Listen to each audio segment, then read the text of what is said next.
तुकाराम महाराज खूब सुंदर बात कही। जन्मो जन्मी आम्ही बहु पुण्य केले, बहु सुकृत केले, तेव्हा या विठ्ठले देखीले।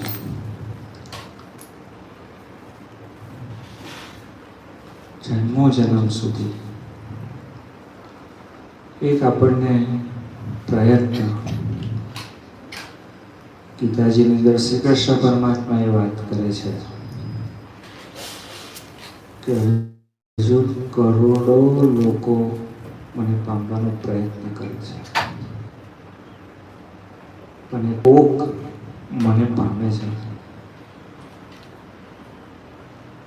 શું વાત કરે છે આ વાતને ખરેખર ખૂબ સમજવા જેવી છે કે કરોડો લોકો મને પામવાનો પ્રયત્ન કરે છે અને કોક મને પામે છે, તો કેટલું એ થઈ ગયું। પણ એ શ્રી કૃષ્ણ પરમાત્મા એક બીજી વાત ખૂબ ઉત્તમ જે બોલ્યા છે એ વાત શું છે કે મારો ભક્ત ક્યારેય નાશ પામતો નથી। એટલા માટે જ્યારે અર્જુન શ્રી કૃષ્ણ પરમાત્માને પૂછે છે કે એ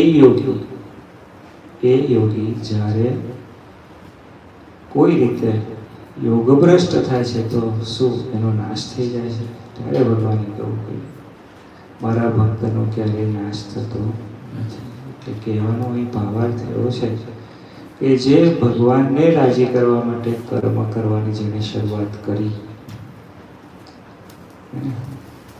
એ કદાચ એનો દેહની આયુ થઈ ગઈ, કારણ કે કાં તો કોઈક જગ્યાએ એના હિંમતની પૂર્ણાહુતિ થઈ જાય તો કરેલું કર્મ નાશ પામતું નથી। તો જન્મો જન્મ સુધી જે પ્રયત્નો કર્યા છે ને એના સુકૃત જે ભેગા થયા છે ને એમાં આ શ્રીજી મહારાજ આપણને મળ્યા છે।